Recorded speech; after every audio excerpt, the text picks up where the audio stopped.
पाल हत्याकांड से जुड़ी हुई प्रयागराज के उमेश पाल हत्याकांड में बड़ा पर्दाफाश हुआ है। इस हत्याकांड का आरोपी और बाहुबली अतीक अहमद का भाई अशरफ बरेली जेल में लगातार अपने लोगों से मुलाकात कर रहा था। अशरफ बरेली जेल में बंद है। सूत्रों के मुताबिक उमेश पाल की हत्या की साजिश बरेली जेल में ही रची गई थी। पुलिस ने बरेली जिला जेल के वार्डन शिवरी अवस्थी और जेल में सब्जी की सप्लाई करने वाले दयाराम उर्फ नन्हे को गिरफ्तार कर लिया है। आरोप यह है कि ये दोनों अवैध तरीके से माफिया अतीक अहमद के भाई अशरफ की मुलाकात कराते थे, यानी कि एक आदमी की पर्ची पर जेल में कई लोग अशरफ से मुलाकात करते थे। इसके साथ ही दोनों जेल में अशरफ को सामान सप्लाई भी करते थे। इस मामले में पुलिस ने अशरफ के साले सद्दाम के साथ ही जेल के कई कर्मचारियों के खिलाफ एफआईआर दर्ज की है।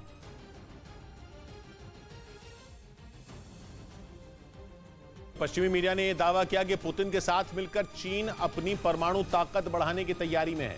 इस खबर ने अमेरिकी राष्ट्रपति बाइडेन की धड़कनें बढ़ा दी। अमेरिका यह नहीं चाहता कि चीन अपने परमाणु बमों की संख्या में इजाफा करे, क्योंकि वो ये बात अच्छी तरह जानता है कि अगर चीन ने अपने परमाणु बमों की संख्या बढ़ा ली तो फिर उसे रोक पाना नामुमकिन हो जाएगा। पश्चिमी मीडिया का दावा है कि चीन बड़ी संख्या में एटम बम बनाने में जुटा है, जिसमें पुतिन उसका खुलकर साथ दे रहे हैं। यानी पुतिन के साथ मिलकर शी जिनपिंग ने महाविनाश की ऐसी प्लानिंग की है जिसे सुनकर अमेरिका के पसीने छूट गए। अमेरिकी खुफिया एजेंसियों के मुताबिक रूस ने बड़ी मात्रा में न्यूक्लियर फ्यूल चीन को दिया है। दावा है कि ताइवान के उत्तरी तट से 220 किलोमीटर दूर चांगबियाओ नाम के द्वीप पर बड़ी संख्या में न्यूक्लियर फ्यूल की सप्लाई की गई है। और पश्चिमी मीडिया का दावा है कि यह घटना पिछले साल दिसंबर की है, जिसकी जानकारी अब सामने आई है। खबर है कि जिस द्वीप पर न्यूक्लियर फ्यूल भेजा गया वहां चीन का परमाणु रिएक्टर है। और अमेरिकी खुफिया एजेंसियों के मुताबिक चीन अब वहां हथियारों में इस्तेमाल होने वाले प्लूटोनियम का उत्पादन शुरू करने की तैयारी में है, जिसकी मदद से चीन अगले 12 साल में अपने परमाणु हथियारों के जखीरे को 4 गुना बढ़ा लेगा। और ऐसा होने पर चीन अमेरिका और रूस की बराबरी कर लेगा, जिनके पास इस वक्त सबसे ज्यादा एटम बम है।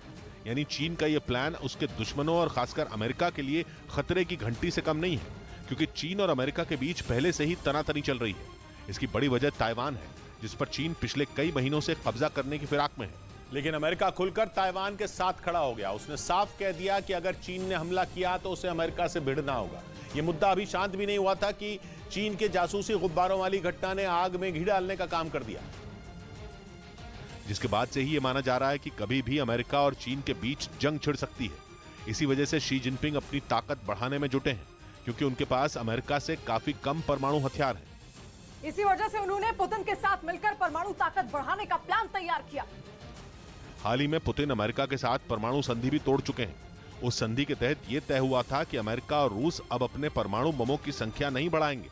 ऐसे में अमेरिका को चिंता इस बात की भी है कि चीन के साथ साथ रूस भी अपने एटम बमों की संख्या न बढ़ा ले।